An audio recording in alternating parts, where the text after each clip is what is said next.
Egypt. Mr. Davies, thank you very much for talking to us here at France 24. You went into Gaza this afternoon, I understand, in theory, because there was this 3-hour humanitarian ceasefire. First of all, can I ask you what you saw whilst you were in Gaza this Sunday?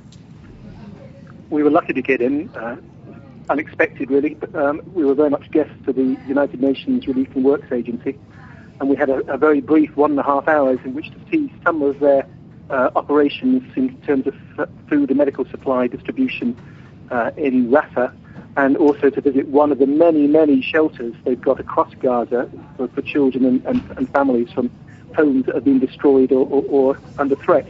They've got 30,000 children and mothers now in some 70 shelters, often primary schools and the like, across Gaza. Obviously, normal education has come to a complete halt.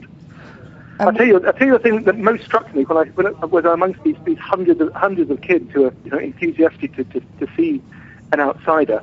All these young kids, lovely kids, holding up V for victory signs. Now, with their fingers. I do wonder if Israel thinks it's somehow winning this. Well, it may be winning a short-term military conflict, which is hopelessly one-sided and balanced in their favour.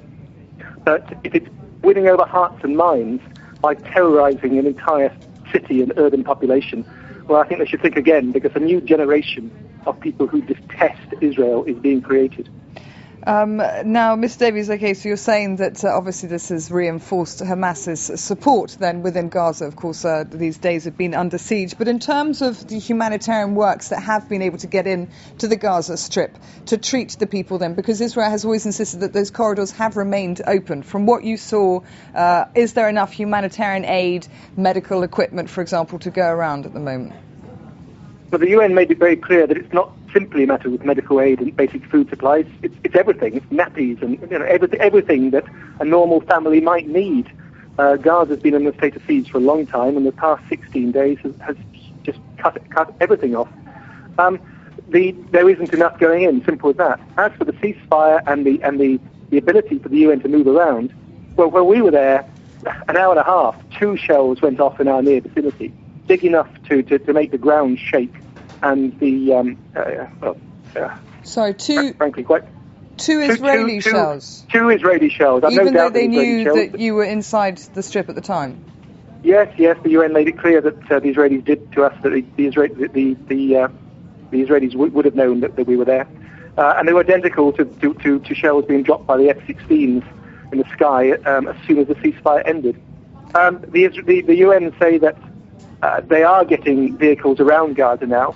The Israelis operated a shoot first and ask questions later policy for a short while, but that seems to have now changed, and so at least the UN vehicles are getting around. Okay. All right. Well, sadly, Chris Davies, we have to leave it there, but thank you very much for talking to us here. One thing, simple as this. The message that came out of Gaza was UN resolutions are not enough. Words are not enough. There has to be action, and there has to be pressure brought on Israel. Of course, Hamas as well. Let's take that for granted. But Israel is the big power. Israel is the one that has to take the lead in stopping this slaughter. Okay.